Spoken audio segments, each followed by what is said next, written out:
নমস্কাৰ মৰমৰ ছাত্ৰ ছাত্ৰীসকল, আজি আমি দশম শ্ৰেণীৰ অধ্যায় 1ৰ পুনৰ আলোচনা ৰিভিজনটো ইয়াত সমাধান কৰিম। এতিয়া চোৱা, পুনৰ আলোচনাত কি দিছে মই ফাৰ্ষ্টতে সমানুপাত প্ৰপৰশ্যন। সমানুপাত হৈছে অনুপাতৰ সমতা বা তুলনা। সমানুপাত কি? দুটা অনুপাতৰ তুলনা, যে দুটাই একে দৰে হয়নে নাই, এই ধৰণটো একে হ'ব পাৰে নে নাই, বুজি পাইছা? যেনে এ আৰু বিৰ অনুপাত এক্স আৰু ৱাইৰ অনুপাতে যদি সমান হয় তেনেহ'লে তাক সমানুপাত বুলি কোৱা হয়। ঠিক আছে, যদি এ অনুপাত বি ইকুৱেল টু চি অনুপাত ডি হয়, তেন্তে এ বি চি ডি আটাইকেইটা ৰাশিক একেটা সমানুপাতত থকা বুলি কোৱা হয়। ঠিক আছে, ইয়াত এ অনুপাত বি আৰু ইকুৱেল চিনটো দুটা অনুপাত চিন দি কিনে বুজোৱা হয়, এনেদৰে লিখা হয়। ইয়াত এ অনুপাত বি ইকুৱেল টু এ অনুপাত চি হ'লে তেনেহ'লে ইহঁতে কি হয়, ইয়াতে যদি এ অনুপাত বি আৰু ইকুৱেল টু চি অনুপাত ডি হয়, তেনেহ'লে ইয়াক আমি এনেকৈ লিখিব পাৰোঁ A by B equal to C by D. ঠিক আছে, ইয়াতে A into D equal to B into C লিখোঁ কেনেকৈ, কাৰণ দুয়োটা বজ্ৰ পূৰণ কৰি এৰ লগত ডি পূৰণ, বিৰ লগত চি পূৰণ, বুজি পাইছা? অৰ্থাৎ এ বি চি ডি সমানুপাতত থাকিলে, যদি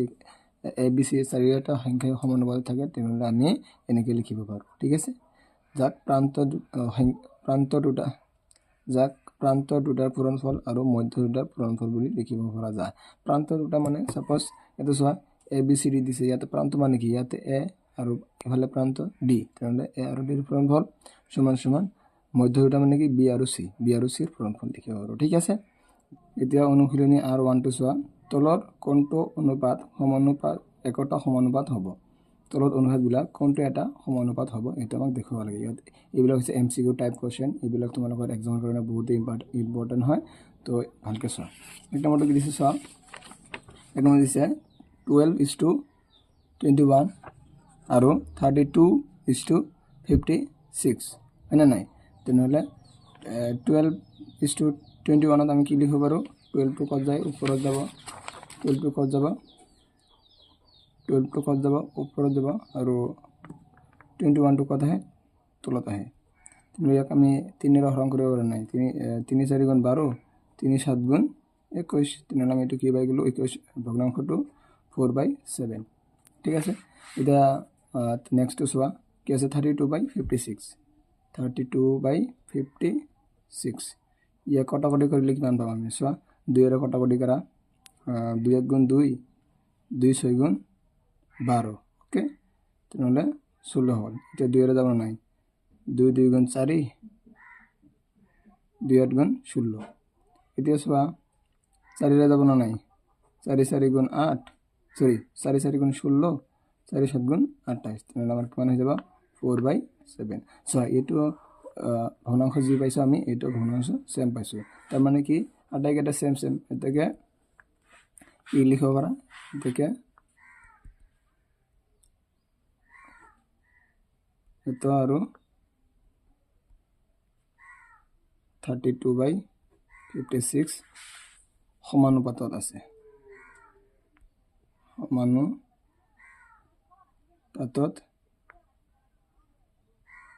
থাকিব। ঠিক আছে, এইটো হৈ গ'ল। এতিয়া তেনেহ'লে চাৰিটাৰ ভিতৰত কোনটো অপশ্যন কাৰেক্ট হ'ব, এই অপশ্যনটো কাৰেক্ট হ'ব, সেইকাৰণে আমি আৰু লিখিব পৰা দৰকাৰ নাই। ঠিক আছে, এতিয়া 2 নম্বৰটো চোৱা, 2 নম্বৰটো কি কৈছে,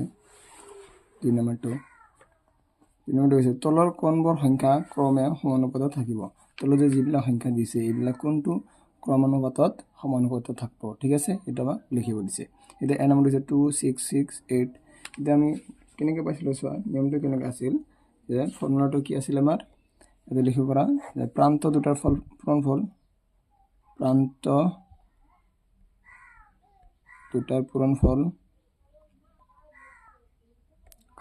কাৰ সমান সমান আছিল, মধ্য দুটাৰ পূৰণফল,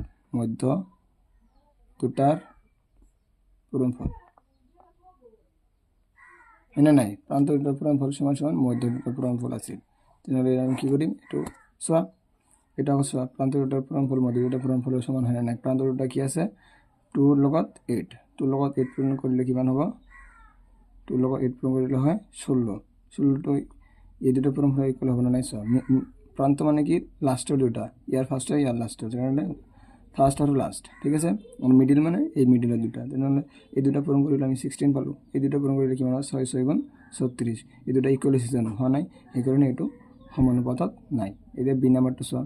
বি নাম্বাৰটো প্ৰান্ত দুটা কি আছে ইয়াৰ লগত ইয়াক আৰু ইয়াৰ লগত ইয়াক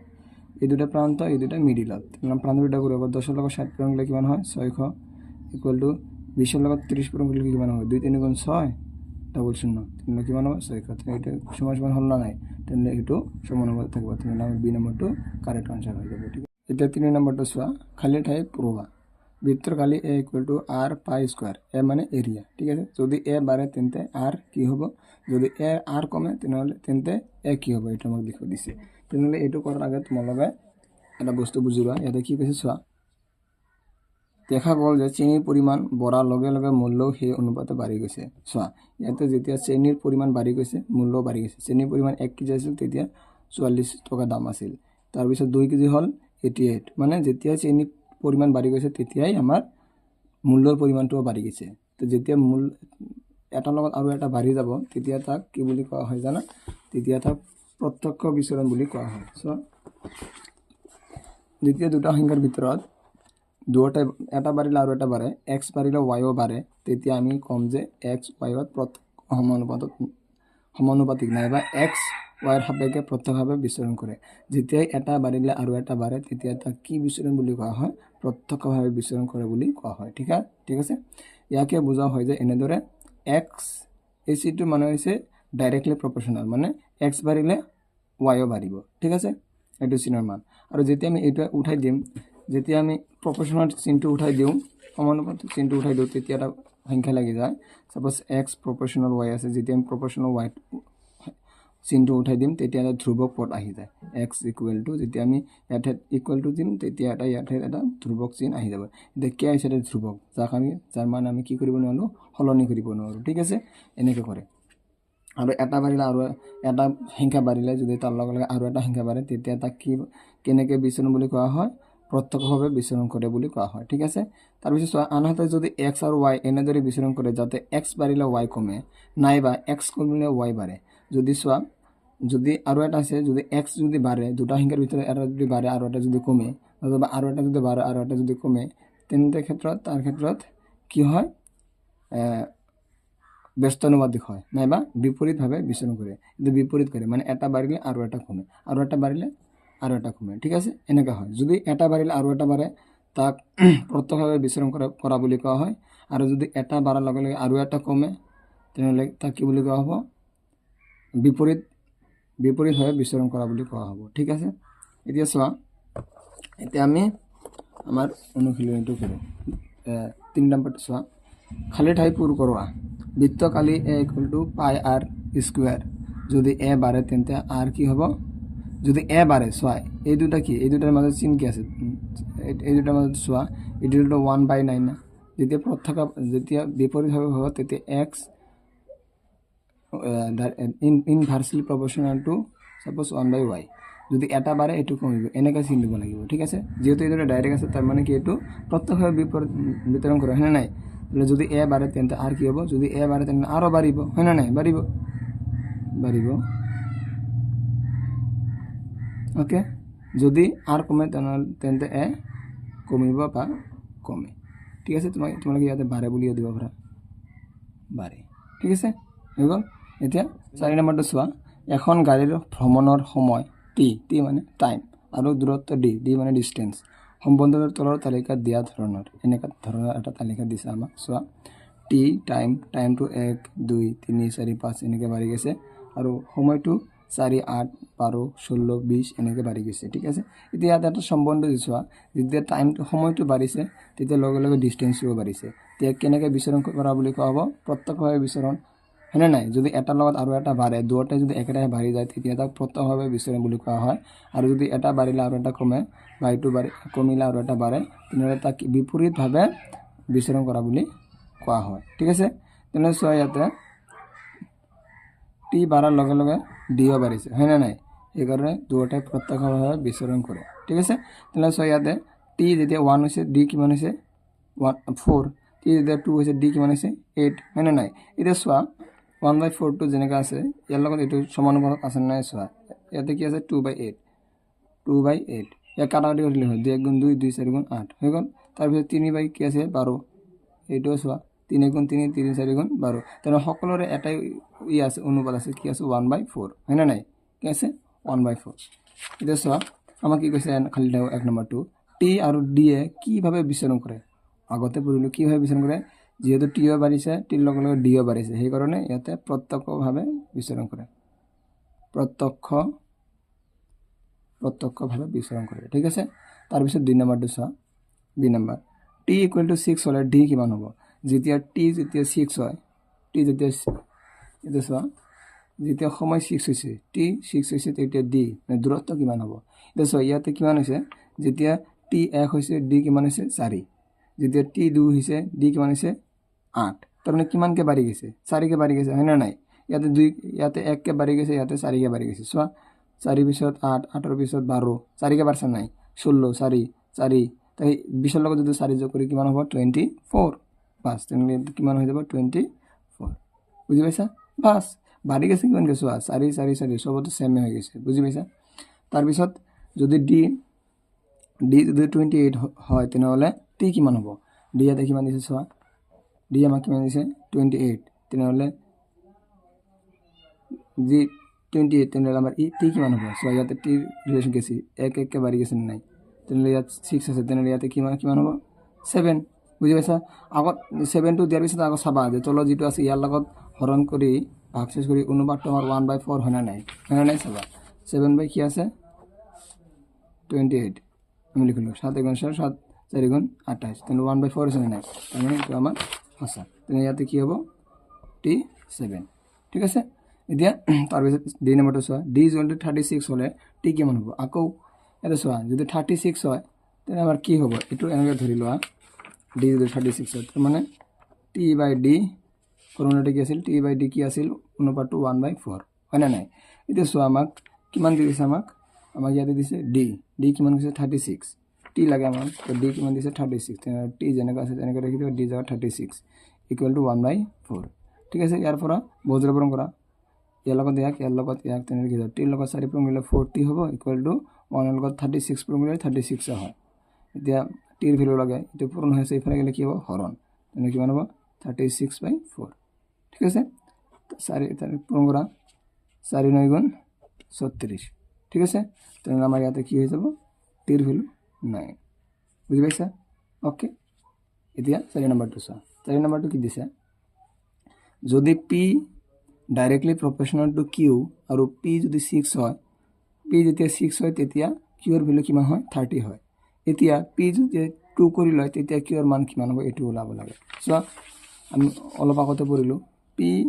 ডাইৰেক্টলি প্ৰপোৰ্শনাল টু q যেতিয়া মানে এনেকা হয় মানে p যেতিয়া বাঢ়িব লগে লগে q বাঢ়িব হয় না নাই যেতিয়া আমি প্ৰপোৰ্শনাল চিনটো হটাই দিম তেনেহলে ইয়াৰ মাজত এটা কি লাগি যায় সমান সমান লাগি যাব আৰু লগতে এটা ধ্ৰুবক লাগি যাব তেনেহলে কি হৈ যাব p সমান k আমি এটা দি দিও যত k এটা কি হৈ যাব যত k টো কি হ'ব কি হৈ যাব ধ্ৰুবক ঠিক আছে তাৰ পিছত p এটা চোৱা p আমাৰ ফাৰ্ষ্টত কি দিছে p ফাৰ্ষ্টত দিছে কিমান আমাক p ফাৰ্ষ্টত দিছে 6 তাৰ পিছত q 30 ঠিক আছে p যদি 6 হয় p যদি 6 হ'ব q কিমান হয় 30 হয় পূৰণ ইয়াৰ পৰা তুমি k ৰ ভ্যালু লৈ লবা k ৰ ভ্যালু কিমান হ'ব k = এটো পূৰণ আছে ফেলে লিখিব হৰণ 36 সরি 30 তুমি কি বল 6 গুণ 6 6 লগত কিমান 6 30 ভিতরে কিমান যায় 5 বার 5 6 30 তাহলে k এর ভ্যালু কিমান হৈ যাব এতে k = কিমান হৈ যাব 1/5 k ভ্যালু আমি 1/5 পালো তাৰ পিছত আমাক কি কৈছে চোৱা আমাক কৈছে কি তাৰ পিছত এতিয়া p = 2 লৈছে p কিমান হৈছে 2 তেতে q এর মান কিমান হ'ব বাস ফর্মুলা ইউজ কৰিবা p = কি আছিল p = kq তো যেতে p এর ভ্যালু 2 লৈছে তেতে q এর ভ্যালু লাগে আমাক বুঝি পাইছা তো k এর ভ্যালু আমি উলাই লৈছিল k এর ভ্যালু কিমান 1/5 তেনলে q এর ভ্যালু কিমান হ'ব k এর ভ্যালু কনস্ট্যান্ট ইয়াৰ ভ্যালু আমি চেঞ্জ কৰিব নোৱাৰো তো যেটো ইয়াতে আছে এইটো ইয়াতো হ'ব হয় না নাই তেনলে কিমান হ'ব চোৱা এটো বজ্ৰবৰণ কৰি দিয়া এটা আমি কি লিখব পাৰো 2 q/5 বজ্ৰবৰণ কৰিলে কিমান হ'ব q ইয়াৰ তলত একো নেমে 1 আছে 1 লগত q পূৰণ কৰিলে q হ'ব = 2 এৰ লগত 5 পূৰণ কৰিলে 5 2 গুণ 10 তেনলে q এৰ মান আমাৰ কিমান হৈ গ'ল 10 হৈ গ'ল আৰ 10 আছে না 10 সেই নম্বৰ অপশনটো আমাৰ কাৰেক্ট ঠিক আছে এতিয়া নেক্সটটো চাই লোৱা আমাৰ নেক্সটটো কি দিছে আমাৰ নেক্সটটো দিছে 5 নম্বৰটো তলৰ তালিকাখনৰ খালী ঠাইত ৱায়াৰ মান উলিয়াব লাগে ইয়াতে তালিকা দিছে আমাৰ ৱায়াৰ মান লাগে ইয়াতে চোৱা যেতিয়া x এর মান বাড়ে 1 2 4 8 যেতিয়া x এর মান বাড়ে তেতিয়া ৱায়াৰ মান কি চোৱা কমি যায় 32 16 8 কমি গৈছে না নাই তেনেহ'লে এইটো কি হ'ব বিপৰীতভাৱে বিচৰণ কৰা বুলি হ'ব ব্যস্ত অনুপাত দিক হয় না নাই এটা বাঢ়িলে আৰু এটা কমে এটা কমিলে আৰু এটা বাঢ়ে হয় না এইটো চোৱা তেনেহ'লে আমাক ৱায়াৰ এইটো ঠাইত লাগে ঠিক আছে এইটো চোৱা কিমান হৈছে ইয়াতে 32 16 এইটো মানে এই সিৰিয়ালি চোৱা এইটো কেনেকা হৈছে বস্তুটো কি হৈছে 32 আছে তাৰপিছত 16 তাৰপিছত 8 মানে কিমানকৈ কমি গৈছে চোৱা ইয়াক মানে যদি আমি 4 ৰে পূৰণ কৰি দিওঁ বা আধা কৰিলে হৈ যাব আধা চোৱা 32 কিমানৰে পূৰণ কৰিছে 2 ৰে পূৰণ কৰিছে সৰি 32 2 ৰে হৰণ কৰিছে হৰণ কৰাৰ পিছত কিমান আহিছে 60 16ক 2 ৰে হৰণ কৰিছে তাৰপিছত কিমান আহিছে 8 এতিয়া 8ক যদি আমি 2 ৰে হৰণ কৰি কিমান আহি যাব 8ক যদি আমি 2 ৰে হৰণ কৰো 2 4 গুণ 8 তেনেহ'লে মানে আনসারটো কিমান আহি যাব 4 বুঝি পাইছা তেনে ইয়াতে 4 অপশনটো কি আছে option C is the correct option ঠিক আছে এতিয়া দ্বিতীয় খণ্ডটো চোৱা আৰ ৰিভিজন 2 টো চোৱা বর্গ আর বর্গমূল দিছে এতিয়া বর্গ আর বর্গমূল কি সাপোজ দুটা সংখ্যা দিছে সাপোজ তোমাক দুটা সংখ্যা দিছে 2 আর 4 ওকে এতিয়া যদি তোমাক কোশ্চেনত কয় যে 2 এর বর্গ কিমান বর্গ যদি কয় 2 এর বর্গ কিমান তার মানে এই 2 টো কি ইউজ কৰি দিবা স্কয়াৰ কৰি দিবা ঠিক আছে বৰ্গ মানে যেটো সংখ্যা কবা সেই সংখ্যাটো স্কয়াৰ কৰি দিবা ঠিক আছে এনেলে বর্গ ওলাই যাব স্কয়ার মানে এই দুই কেটা আছে দুটা 2 পূরণ 2 2 দুগুণ কিমান হয় 4 তেনেলে 2 এর বর্গ কি হৈ যাব 4 ঠিক আছে বর্গ মানে যদি কোশ্চেনে থাকে যে যে কোনো সংখ্যা যদি যেটো সংখ্যা দিব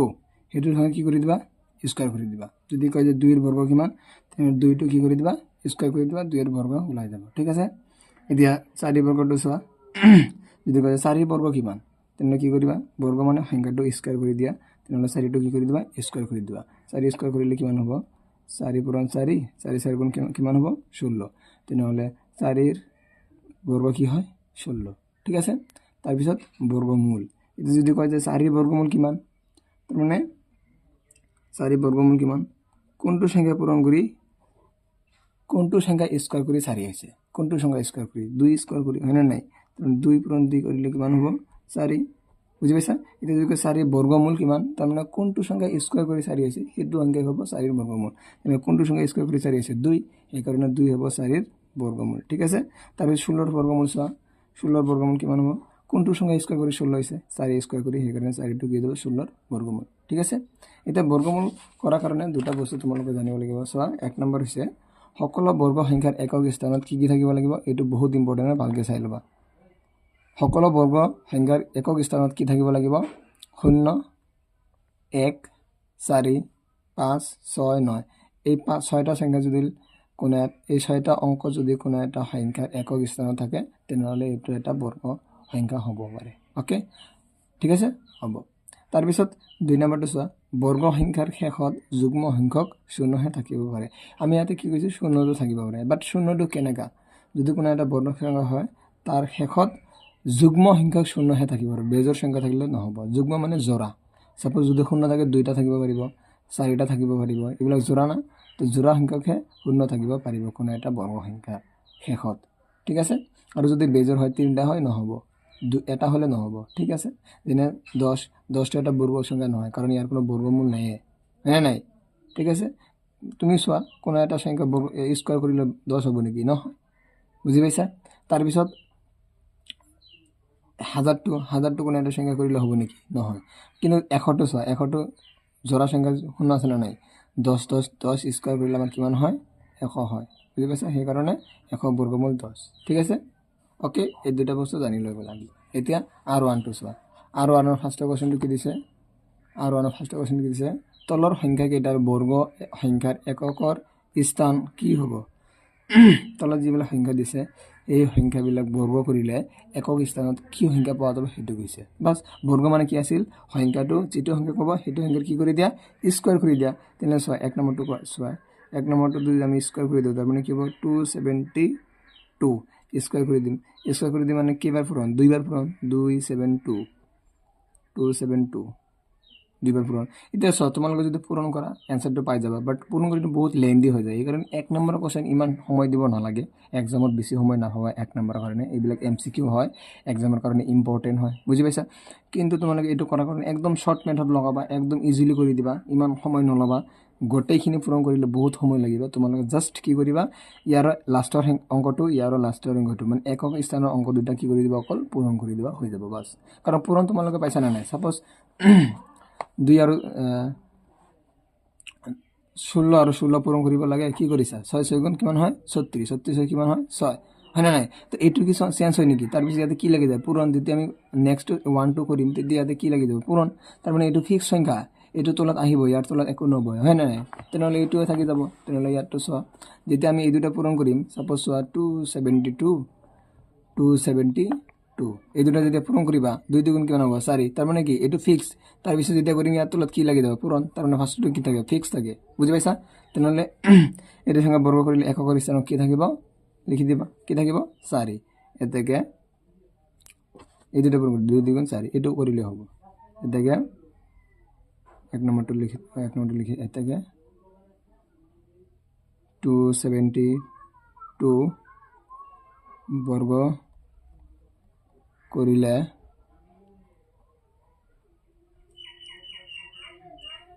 এককৰ স্থানত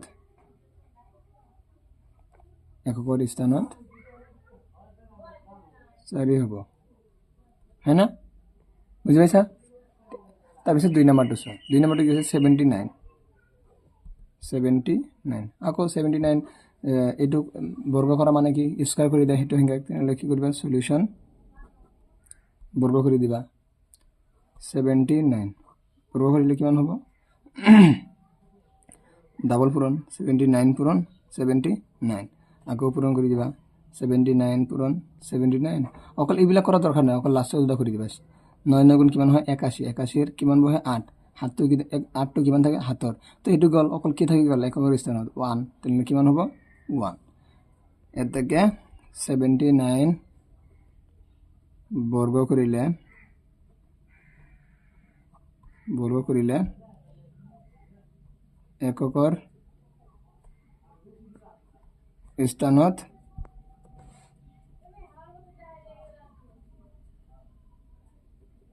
এক হ'ব ঠিক আছে এটা আমাৰ 2 নম্বৰটো হৈ গল এতিয়া 3 নম্বৰটো চোৱা বাস 3 নম্বৰটো কি হ'ব চোৱা 3 নম্বৰটো কি আছে 3 নম্বৰটো আমাৰ আছে কি 400 এটা 400 টো কৰা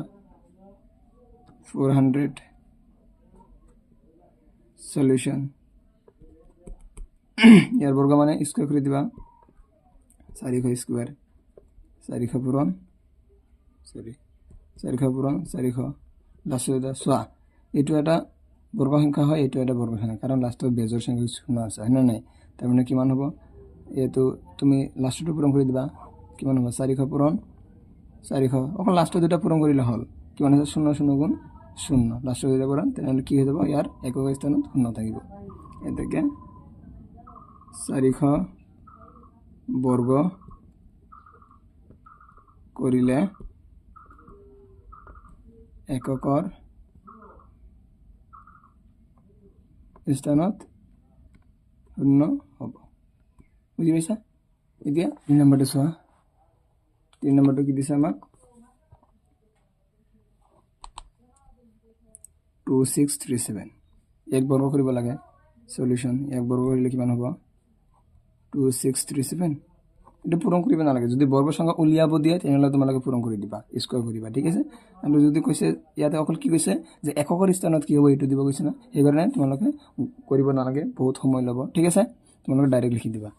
স্কয়াৰ মানে ডাবল পূৰণ 2637 পূৰণ কৰি দিবা পূৰণ কৰিলে কিমান হ'ব 2637 সো এককৰ সংখ্যা দুটা পূৰণ কৰি দিয়া 7 7 গুণ 49 কোনটো সংখ্যা বহে 9 তেনেহলে 7 টো হাতত থাকবে এটা নালাগে তেনেহলে তেনেহলে আমাৰ এককৰ স্থানত কি হ'ব 9 এটাকে 2637 বৰ্গ কৰিলে এককৰ স্থানত কি হ'ব 9 হ'ব বুজি পাইছা ওকে তেনে আমাৰ 1 নম্বৰটো হৈ গ'ল এতিয়া নম্বৰটো চোৱা তলৰ সংখ্যাকেইটা পূৰ্ণবৰ্গ নোহোৱাৰ কাৰণ কি তলত যিবিলাক সংখ্যা দিছে এইবিলাক পূৰ্ণবৰ্গ কিয় নহয় এইটো আমাক লিখিব দিছে ঠিক আছে তোমালোকে চোৱা কিয় নহয় 1 নম্বৰটো চোৱা 1 নম্বৰটো কি দিছে আমাক 1057 1 নম্বৰটো দিছে 1057 কিন্তু কিয় পূৰ্ণবৰ্গ নহয় কাৰণ আমি কি পাইছিলো এককৰ স্থানত অকল কি থাকিব লাগিব 0 1 4 5 কোনো এটা সংখ্যাৰ এককৰ অংক যদি বৰ্গ সংখ্যাৰ এককৰ অংকত অকল এইকেইটা সংখ্যা থাকিব পাৰে 0 1 4 6 9 বুজি পাইছা অকল এই 6টা সংখ্যাহে থাকিব পাৰে সৰি আৰু এটা আছে 5 5 6 0 1 4 5 6 and 9 এই 6টা সংখ্যাহে থাকিব পাৰে বৰ্গ সংখ্যাৰ এককৰ স্থানত ইয়াত কি আছে নেকি নাই এই কাৰণে এইটো এটা বৰ্গ সংখ্যা নহয় কাৰণ লিখি দিবা কাৰণ সলিউশন কাৰণ ইয়াৰ এককৰ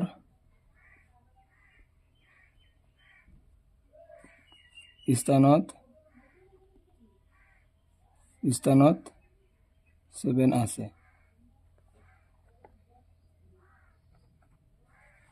কিন্তু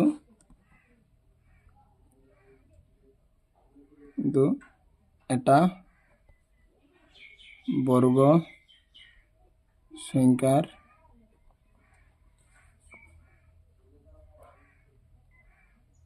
এককৰ স্থানত 0 1 4 5 6 9 9 শেষ হয় বুঝি পাইছা তার মানে এটা বর্গ সংখ্যার একক স্থানত কি কি থাকিব লাগিব 0 1 4 5 6 9 এই 5 6টা সংখ্যা থাকিলেহে 6টা সংখ্যা যিকোনো এটা থাকিলেহে আমি ক'ব পাৰিম এটা এটা বৰ্গ সংখ্যা যেহেতু এটো এটাও নাই 6টাৰ ভিতৰত সেইকাৰণে এটো এটা বৰ্গ সংখ্যা নহয় বুজি পাইছা এতিয়া নেক্সট চোৱা 2 নম্বৰটো চোৱা 2 নম্বৰটো কি দিছে 2 নম্বৰটো দিছে 7928 আকৌ সেম একে ধৰণৰ आंसर হ'ব নহব যেটো বৰ্গ নহোৱাৰ কাৰণ হ'ল সলিউশন 7928 সংখ্যাটো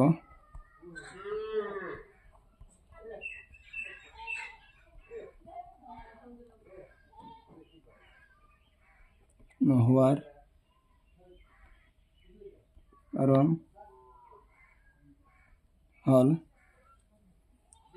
কাৰণ হ'ল ইয়াৰ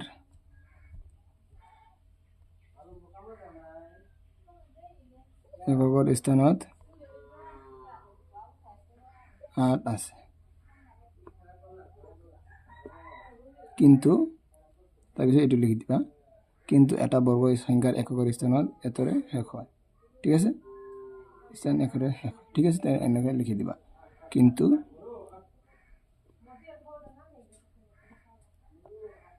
এটা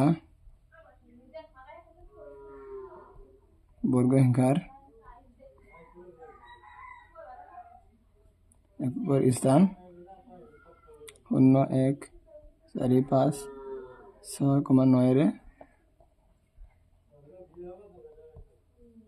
শেষ হয় তাৰপিছত 3 নম্বৰটো চোৱা 3 নম্বৰটো কি দিছে 3 2 আকৌ একই নিয়ম কাৰণ ইয়াৰ এককৰ স্থানত 2 আছে বাট এককৰ স্থানত কি থাকিব লাগিব 0 1 4 5 6 এটো তোমালোকে নিজে কৰিব চেষ্টা কৰিবাচোন একে লিখি দিবা জাস্ট আগত যি লিখিছা এটো লিখি দিবা এটো বৰ্গ সংখ্যা নোহোৱাৰ কাৰণ হ'ল ইয়াৰ এককৰ স্থানত 8 আছে কিন্তু এটা বৰ্গ সংখ্যাৰ এককৰ স্থানত 0 1 4 5 6 9 ৰে শেষ হয় ঠিক আছে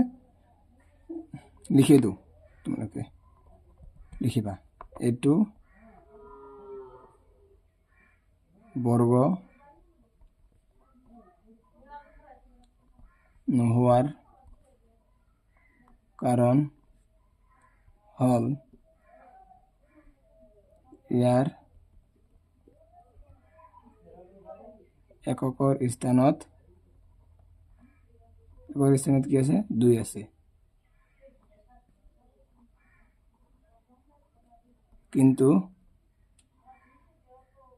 কিন্তু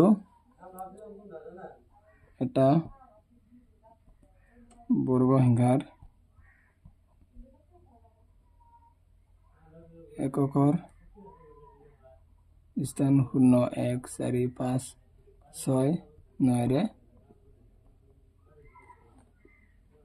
শেষ হয় ঠিক আছে তাৰপিছত 4 নম্বৰটো আছে 4 নম্বৰটো কি আছে 640 ওকে সো এইটো কিয় নহয় চাই এইটো অলপ বেলেগ আছে সলিউশন 640 বর্গ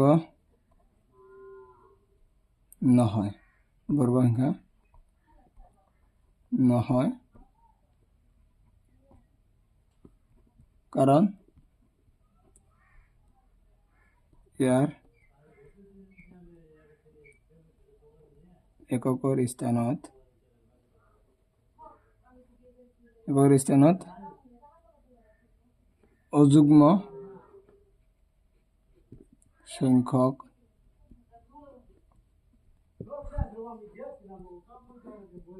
পূৰ্ণ আছে ইয়াৰ এককৰ স্থানত কি আছে অযুগ্ম সংখ্যক পূর্ণ আছে কিন্তু আমি কি জানো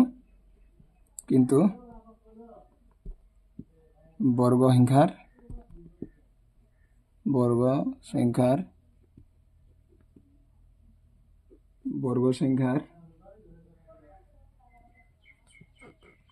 শেষত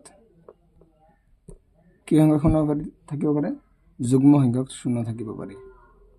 যুগ্ম সংখ্যক শূন্যহে থাকিব পাৰে বাস লিখি দিবা থাকিব পাৰে বুজি পাইছা একদম এনেকৈ লিখি দিবা যে 640 বৰ্গ সংখ্যা নহয় কাৰণ ইয়াৰ এককৰ স্থানত অযুগ্ম সংখ্যক শূন্য আছে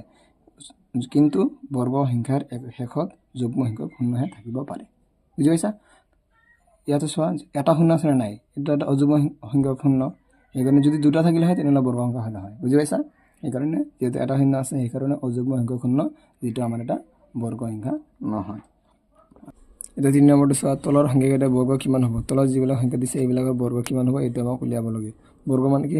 সেই যিটো সংখ্যা ক'ব সেইটো সংখ্যাৰ মানে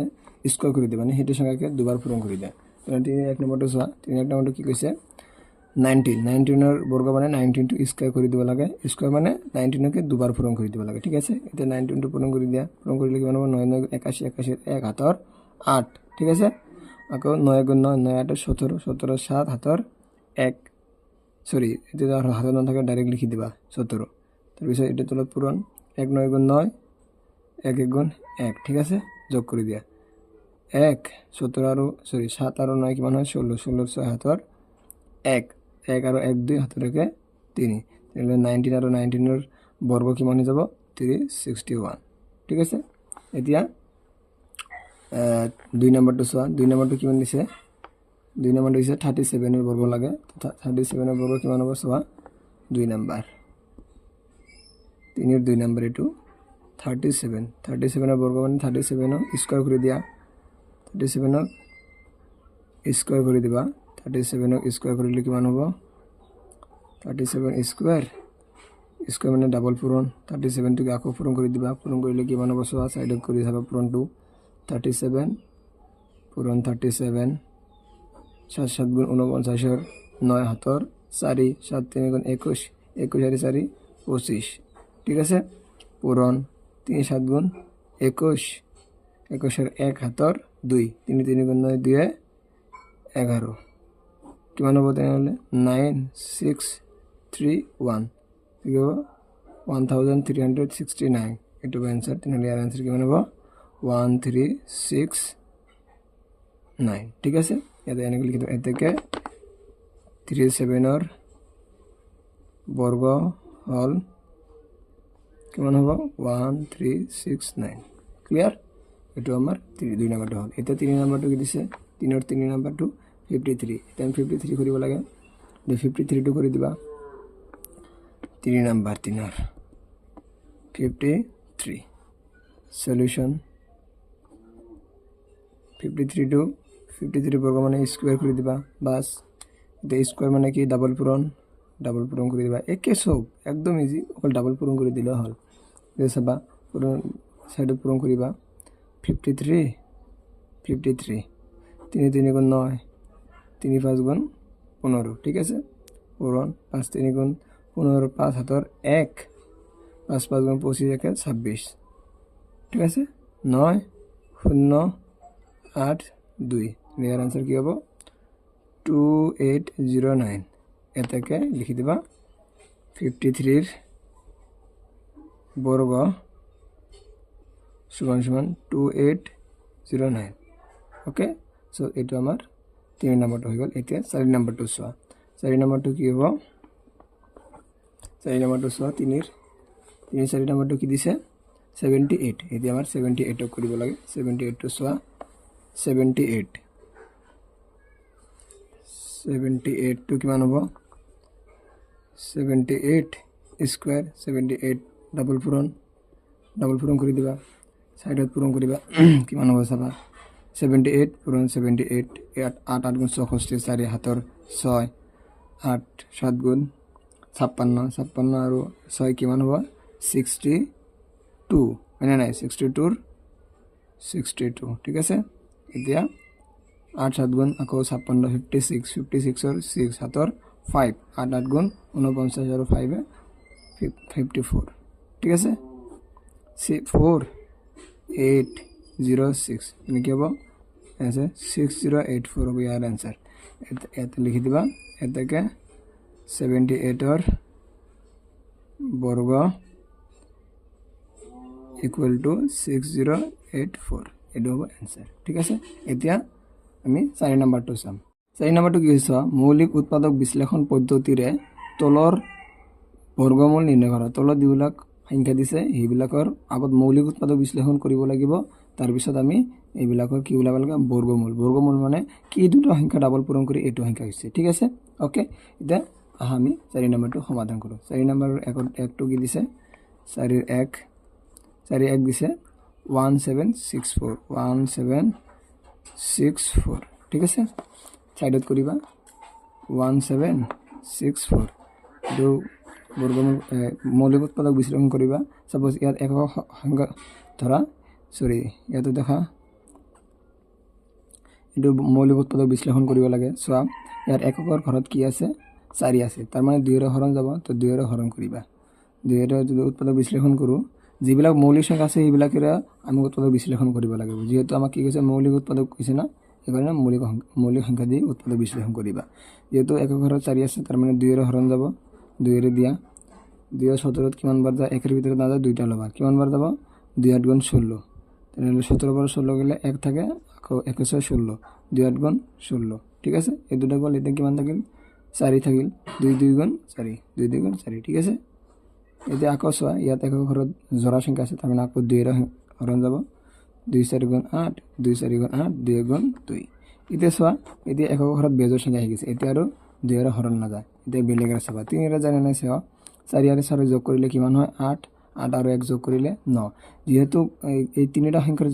অঙ্কৰ যোগফল 3 এৰ হৰণ যায় সেই কাৰণে গটিখিনি সংখ্যা 3 এৰ হৰণ যাব তেনে আমি 3 এৰ হৰণ লও 3 4 ভিতরে কি বার যায় 3 গুণ 3 তেনে 1 থাকিল 1 4 14 3 4 গুণ 12 ঠিক আছে 14 এর ভিতরে 3 4 বার যায় 12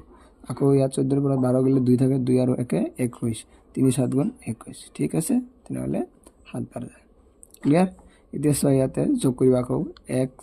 2 এৰ তো না যাব কাৰণ একক ঘৰত বেজৰ সংখ্যা 2 এৰ না যাব 3 এৰ সোয়াছন 1 আৰু 4 যোগ কৰিলে 5 5 আৰু 7 12 যেহেতু 12 3 এৰ হৰণ যায় সেই কাৰণে গটিখিনি সংখ্যাকে 3 এৰ হৰণ যাব 3 এৰ হৰণ যাব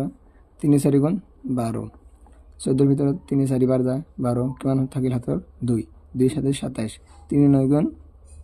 27 ঠিক আছে তেনে কিমান থাকিল 49 এতিয়া 3 এর যাব নাই 4 আৰু 5 যোগ কৰিলে সৰি 4 আৰু 9 যোগ কৰিলে কিমান হয় 4 আৰু 9 13 13 কি 3 এৰ হৰণ যায় নেকি না যায় সেই কাৰণে গটে সংখ্যাটো 3 এৰ হৰণ যাব না যাব এতিয়া 4 এৰ আমি লব নোৱাৰো কাৰণ 4 টো মৌলিক সংখ্যা নহয় এতিয়া 5 এৰ সোয়া 5 একক ঘৰত 9 আছে 5 এৰ যাব নেকি না যায় কাৰণ 5 এৰ কেনেকুৱা সংখ্যা খোলা যাব যিবিলাকৰ এককৰ স্থানত 0 অথবা 5 থাকিব ঠিক আছে এতিয়া চোৱা 6 ৰে 6টো আমি ল'ব নোৱাৰো কাৰণ 6টো মৌলিক সংখ্যা নহয় এতিয়া এটা মৌলিক সংখ্যা আছে 7 7 ৰে চোৱা 7 ৰে জানি নাই 7 ৰে যাব 7 7 গুণ 49 ঠিক আছে 7 7 গুণ 49 তে এইবিলাক আমি পাই গলো মৌলিক উৎপাদক এদিকে চোৱা দুটাৰে জোড়া লবা 2 2 3 3 আৰু ইয়াতে কি থাকিল 7 7 ঠিক আছে এনেকৈ লিখিবা এতেকে 2 স্কয়ার স্কয়ার পূরণ 3 স্কয়ার 3 স্কয়ার এতে কি থাকি গেল 7 স্কয়ার আটাকেটার রুট লগাই দিবা 2 স্কয়ার পূরণ 3 স্কয়ার পূরণ 7 স্কয়ার বর্গমূল লাগে না আমাক সো এটা বর্গমূল উঠে যায় সো আটাকেটা স্কয়ার কি হয়ে যাব উঠে যাব স্কয়ার রুটে ক্যান্সেল হয়ে যায় তেনে এখন কি থাকি যাব 2 * 3 * 7 পূরণ করে দিবা 3 2 গুণ 6 3 2 গুণ 6 6 7 গুণ 42 42 হবে আমার অ্যানসার ঠিক আছে তো ইয়ার আমি বর্গমূল কেমন পাই গেল 42 ঠিক আছে এতিয়া 2 নাম্বারটো স্যার 2 নাম্বারটো কি আছে 9216 এটা 2 নাম্বারটো করো আহা 9216 এটা স্যারের 2 নাম্বারটো স্যার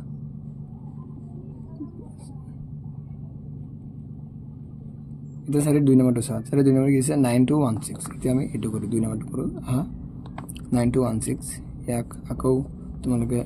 বর্গমূল করো আহা সাইডত 9216 উৎপাদক বিশ্লেষণ করা 2 রে যাব যেতে একর জোড়া সংখ্যা আছে 2 রে হরণ করা 2 এর ভিতরে কি বার যায় 2 4 গুণ 8 2 6 গুণ 12 এক থাকিল 1 দিয়ে 12 2 6 গুণ 12 গেল এতিয়া যেহেতু না যাব দুইটা এক লগাইলো চোৱা ইয়াতে 2 ৰে 2 ইয়াতে 12 আছে 12 2 ৰে 6 বাৰ গেছে 12 2 ৰে কি বাৰ গেছে 6 বাৰ তাহলে চোৱা এতিয়া তো 2 এৰ পিছত ডাইৰেক্ট কিমান আহিল 1 একক তো 2 ৰে না যায় যাব নেকি না যায় সেই কাৰণে দুটা লোৱাৰ কাৰণে এটা শূন্য ইয়াতে বহাই দিব লাগিব ঠিক আছে এটো পুৰা ধ্যানে ভালকে চাবা এটো তোমাৰ যেহেতু 9 গৈছে তাৰ পিছত 12 থাকিল 12 গৈছে এতিয়া চোৱা ডাইরেক্ট কিন্তু একক 2 এর হরণ না যায় যাব নাকি না যায় সেই কারণে আমি দুইটা লম দুইটা লওয়ার কারণে এটা কি দেব লাগে শূন্য বহাব লাগে তার পিছতে তুমি দুইটা লব পারা তাহলে 16 2 8 গুণ 16 ঠিক আছে এটা আমার হয়ে গেল ওকে এতিয়া আকৌ 2 এর যাব 2 এর লওয়া 2 2 গুণ 4 2 3 গুণ 6 2 0 গুণ 0 2 4 গুণ 8 আকৌ 2 এর যাব যেহেতু জোড়া সংখ্যা আছে 2 এর 2 গুণ 2 2 গুণ 2 ঠিক আছে তাহলে 3 পর 2 গেল 1 থাকে 1 0 10 2 5 গুণ 10 2 2 গুণ 4 আকৌ 2 রে যাব 2 রে করা 2 5 গুণ 10 2 7 গুণ 14 2 6 গুণ 12 2 5 গুণ 10 11 করা 5 10 গেলে 1 1 এ পাশে 15 2 7 গুণ 14 15 ভিতরে 14 2 7 বার যায় 14 1 থাকি গল 1 দিয়ে 12 2 6 গুণ 12 ঠিক আছে এতিয়া আকৌ 2 রে যাব যেহেতু 6 আছে 2 রে যায় 2 2 গুণ 4 2 2 গুণ 4 তাহলে 1 থেকে গেল 1 এর সাথে 17 কিমান বার যাব 2 17 ভিতৰত 8 বার 2 8 গুণ 16 1 থাকি গেল 1 এর সাথে 16 2 8 গুণ 16 ঠিক আছে আকৌ 2 রে যায় যেহেতু জোড়া সংখ্যা 2 রে দিবা 2 গুণ 2 8 এর ভিতরে কিমান বার যাব 2 4 গুণ 8 আকৌ 2 4 গুণ 8 এটা সব কিমান বার যাব 2 রে যাব তো বহুত 2 রে যাব সেই কারণে আমি ডাইরেক্ট কৰো 12 12 গুণ কিমান হয় 144 হয় তো তোমালোকে ডাইরেক্ট 12 12 গুণ লবা ঠিক আছে 12 12 গুণ সরি মৌলিক উৎপাদক কইছে 12 টো মৌলিক নহয় 2 রে লব লাগিব ঠিক আছে 2 2 7 গুণ 14 যেহেতু মৌলিক উৎপাদক কইছে না তুমি 12 লব নোৱাৰা কারণ 12 টো তো মৌলিক সংখ্যা নহয় 2 রে লবা 2 7 গুণ 14 2 2 গুণ 4 আকৌ 2 রে যায় 2 আকৌ 2 7 এর ভিতর কিমান বার 3 বার যায় 2 3 গুণ 6 2 6 গুণ 12 ঠিক আছে এটা 2 2 1 গুণ 2 2 8 গুণ 16 18 বার যায় আকৌ 2 রে যায় 2 9 গুণ 18 এটি আর 2 রে না যায় যেহেতু 9 এর ভিতরে 2 রে না যায় 9 টো বেজোড় সংখ্যা এটা 3 রে লওয়া 3 3 গুণ 9 ঠিক আছে এটা আকৌ কেটা দুটাকে লওয়া দুটাকে ললে কিমান হবে এই দুটা স্কয়ার এই দুটা স্কয়ার এই দুটা স্কয়ার এই দুটা স্কয়ার এই দুটা আর এই দুটা ঠিক আছে এটা আমি লিখি দিই এটাকে 2 স্কয়ার পূরণ 2 স্কয়ার কেটা 2 স্কয়ার দুটা তিনটা চারটা পাঁচটা 2 square so 2 square 2 square 2 square আর ওটা কি থাকি গেল 3 স্কোয়ার 3 স্কোয়ারটু লিখি দিবা 3 স্কোয়ার ঠিক আছে। এর নাম্বার হয়ে গেল 2 স্কোয়ার এটা 2টা 3টা এটা 4টা 5টা 2 আর এটা 3 ঠিক আছে হয়ে গেল। বাস এতিয়া রুট লগাই দিবা যেহেতু বর্গমূল লাগে যে বর্গমূলের কারণে এটা রুট লগাই দিব লাগে। So 2 square 2 square 2 square 2 square sir এটা 5টা আর এটা 3 স্কোয়ার এতে রুট আর স্কোয়ার সবরে ক্যান্সেল হবো তুমি কি থাকি গেল কারণ এই রুটটো সবর ওপৰত আছে না তো সবর অধিকার আছে সেই কারণে ইয়ার লগত রুট স্কোয়ার ক্যান্সেল হবো ইয়ার লগত রুট স্কোয়ার ক্যান্সেল হবো ঠিক আছে। এটা গেল 2 থাকি যাব 5টা 2 আর এটা কি থাকবে 3 ঠিক আছে। এটা পূরণ করে দিয়া 2 2 গুণ 4 4 2 গুণ 8 8 2 গুণ 16 16 2 গুণ 32 32 3 গুণ কিমান হবো 32 আর 3 পূরণ করে দিবা 32 3 3 2 গুণ 6 3 3 গুণ 9 3 কিমান হবো 96 হবো আমার অ্যান্সার ঠিক আছে 96 ইয়ার বর্গমূল কিমান হবো 96 ঠিক আছে। এতিয়া 3 নাম্বার 2 কিমান দিছে চোৱা 3 নাম্বার 7744 ঠিক আছে 3 নাম্বার কিমান দিছে 7744 3 নাম্বার 2 করা 7744 ইয়াক আগো উৎপাদক বিশ্লেষণ করিবা 7744 2 যাব যেহেতু লাস্ট জোড়া সংখ্যা আছে 2 3 গুণ 6 তাতে 6 গুলো 1 থাকে 1 এর সাথে 17 2 8 গুণ 16 1 থাকে 1 এর সাথে 14 2 7 গুণ 14 এটু গল এতে 4 2 2 গুণ 4 আকো 2 রে যাব 2 রে লওয়া 3 এর ভিতরে একবার যায় 2 গুণ 2 1 থাকে 1 8 18 2 9 গুণ 18 গল এতিয়া 7 থাকিল 7 এর ভিতরে 2 3 বার যায় 2 3 গুণ 6 1 থাকি গল 1 দিয়ে 12 2 6 গুণ 12 আকো 2 রে যাব 2 2 19 এর ভিতরে কে বার যায় 1 এর ভিতরে তো না যায় দুটা লম 2 9 গুণ কিমান হবে 18 তাহলে ইয়াতে 18 গেলে 1 থাকে 1 3 13 তো কিমান বার যাব 2 6 গুণ 12 1 থাকি গল 1 আছে 16 2 8 গুণ 16 ঠিক আছে এগুলা ভালকে চাবা। তার পিছত 2 আকো 2 এর যায় যেহেতু জোড়া সংখ্যা আছে 2 8 গুণ 2 4 গুণ 8 9 এর পর 8 বলে 1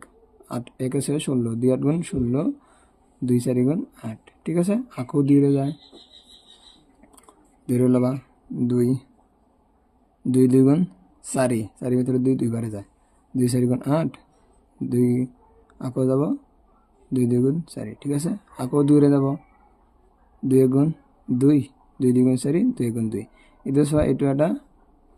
বেজোর সঙ্গে 2 রে না যায় 3 রে যাব না সব 1 আর 1 4 2 যোগ করলে 8 সরি 1 আর 1 2 আর 2 যোগ করলে 4 4 তে 3 রে না যায় এই কারণে 3 রে না যায় এটা সব 21 11 11 কিমান হয় 21 হয় সরি 11 11 গুণ 121 হয় এই কারণে তোমাদের ডাইরেক্ট 11 দিয়ে যাব পারে 11 11 গুণ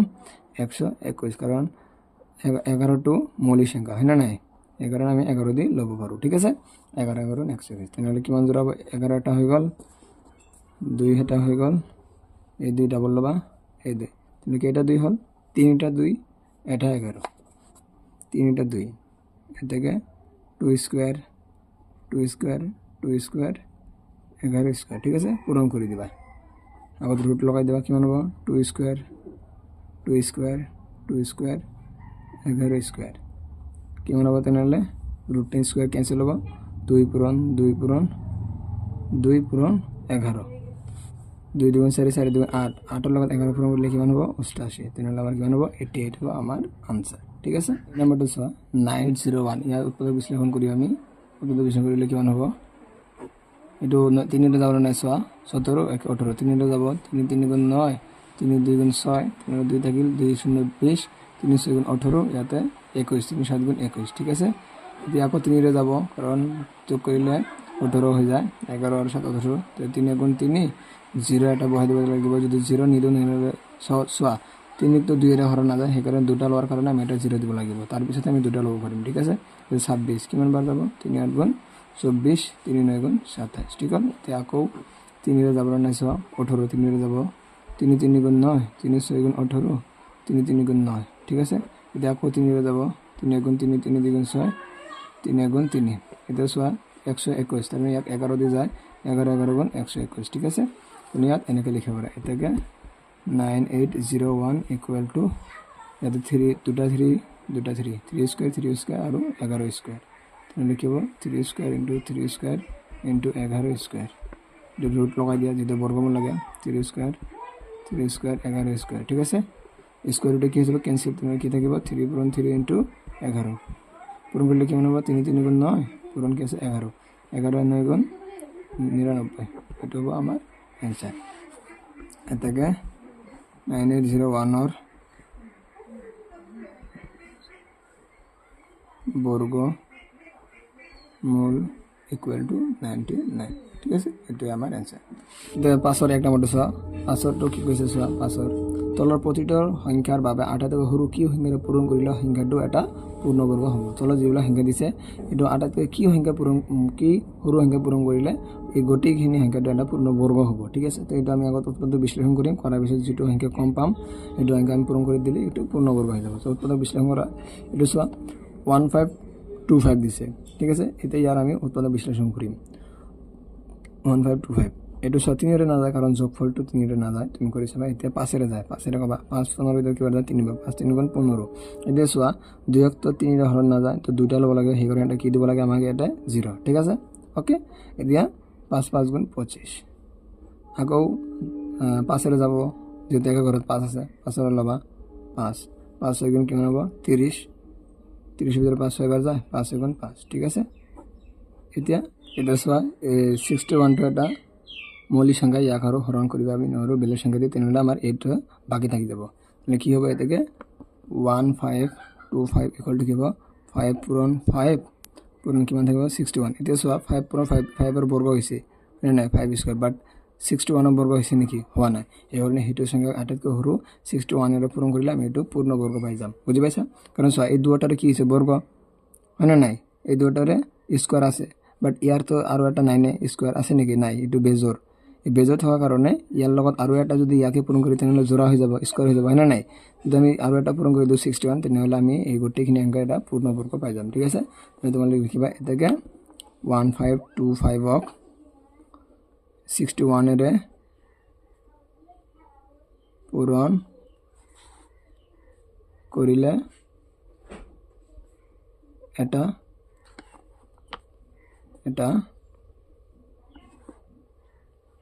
পূৰ্ণ বৰ্গ সংখ্যা পোৱা যাব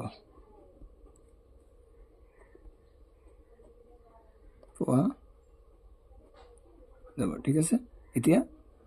পাঁচৰ 2 নম্বৰটো 8 পাঁচৰ 2 নম্বৰটো চোৱা 1008 এইটো সংখ্যা আমি কৰিব লাগে একে নিয়মত সব একে নিয়মত একো কোনো উল্টা পাল্টা নাই সব সেম নিয়মত কৰিব লাগে ঠিক আছে দেখুৱা কিমান হ'ব দেখুৱা পাঁচৰ 2 নম্বৰটো চোৱা উৎপাদক বিশ্লেষণ কৰিবা আগত 1008 যেটো এক ঘৰত জোড়া সংখ্যা আছে সেই কাৰণে আমাৰ কি হৰণ যাব 2 ৰ হৰণ যাব 10 ৰ ভিতৰত কিমান বাৰ যায় 10 ৰ ভিতৰত কিমান বাৰ যায় 5 বাৰ 2 5 গুণ 10 ঠিক আছে 0 ৰ ভিতৰত কি বাৰ যাব 2 0 গুণ 0 ওকে 4 ভিতৰত 8 ৰ ভিতৰত কি যাব 2 4 গুণ 8 বুজি পাইছা ওকে এতিয়া আকৌ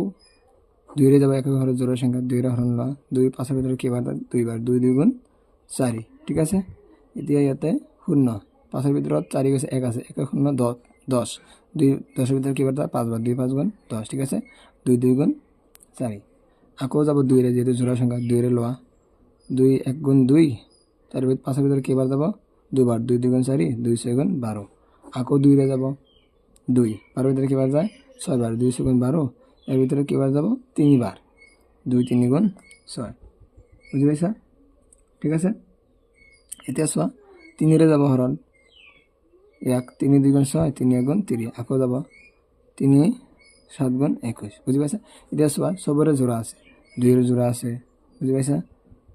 2 ৰ জোড়া আছে 3 ৰ জোড়া আছে বাট অকল 7 ৰ জোড়া নাই বুজি পাইছা তেনেহ'লে তোমালোকে কি লিখিবা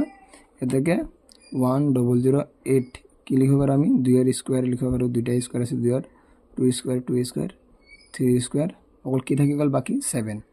কি লিখিবা 7 এটা সবৰে সোয়া স্কয়াৰ আছে অকল কি নাই 7 ৰ স্কয়াৰ নাই এই কাৰণে 7 ক যদি আমি স্কয়াৰ কৰি দিও তেনেহ'লে এইটো সংখ্যাটা কি হৈ যাব পূৰ্ণবৰ্গ তাৰ মানে এই সংখ্যাটো আৰু এটা কি এৰে পূৰণ কৰিব লাগিব 7 এৰে বুজি পাইছা কাৰণ চবৰে স্কোৱাৰ আছে, ইয়াৰ স্কোৱাৰ নাই, সেইকাৰণে ইয়াক যদি 7 পূৰণ কৰোঁ তেনেহ'লে সংখ্যাটো এটা পূৰ্ণ বৰ্গ হৈ যাব। এতেকে 1008ক 7 পূৰণ কৰিলে পূৰ্ণবৰ্গ সংখ্যা পোৱা যাব। ঠিক আছে, এতিয়া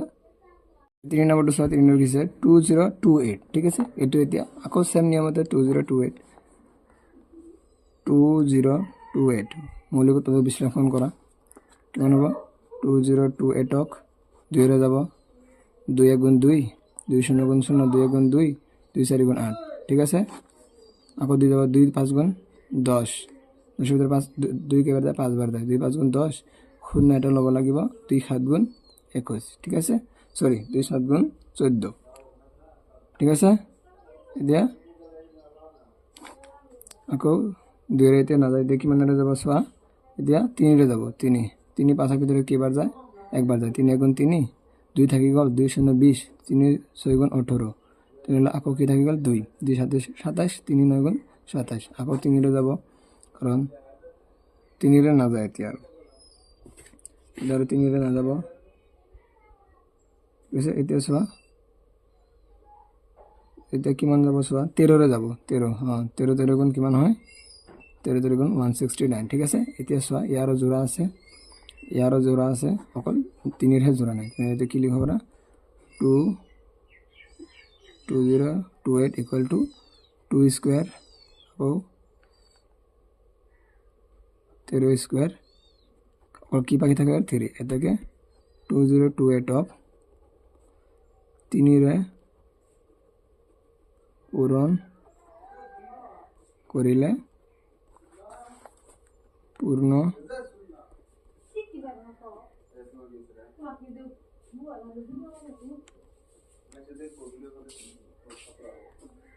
ঠিক আছে, এতিয়া 4 নম্বৰটো চোৱা। এতিয়া 4 নম্বৰটো চোৱা কি আছে? 768। ইয়াক আমি মৌলিক পদ্ধতি বিশ্লেষণ কৰিম। 768 2 ৰে হৰণ যাব, 2 3 × 6, 2 8 × 16, 2 4 × 8, আকৌ 2 ৰে যাব, 2 2 1 × 2, 2 9 × 18, 2 2 × 4, আকৌ 2 ৰে যাব, যেহেতু জোড়া সংখ্যা আছে, 2 2 9 × 18, 1 থাকে, 2 6 × 12, আকৌ 2 রে যাব, 2 4 × 8, 2 8 × 16, আকৌ 2 রে যাব, 2 2 × 4, 2 4 × 8, 2 12 24। ঠিক আছে, চোৱা, 2 6 × 12, 2 3 × 6। এতিয়া চোৱা, 2 এৰ জোড়া আছে, 2 2 2 2, অকল কিহৰ জোড়া নাই? 3 এর জোড়া নাই। তো লিখি দিবা, এটা 2টা 3টা 4টা। এদিকে 768 equal to 2 square 2 square 2 square 2 square, অকল কি থাকে যাব? 3। তাহলে কি আমি এটা 3 পূরণ করলে একটা কি পাই যাম? পূর্ণবর্গ পাই যাম, কারণ সবরে স্কোয়ার আছে, 3 স্কোয়ার নাই। ঠিক আছে, এদিকে 768ক 3 রে পূরণ করিলে এটা পূর্ণ বর্গ সংখ্যা পোৱা যাব। বহুত ইম্পৰ্টেণ্ট। ঠিক আছে, এনেকৈ লিখি দিলে হৈ যাব। ঠিক আছে, তো আজিৰ কাৰণে এইখিনি। যদি ভিডিঅ'টো চাই ভাল পাইছা, কমেণ্ট কৰিবা, লাইক কৰিবা আৰু ছাবস্ক্ৰাইব কৰিব নাপাহৰিবা।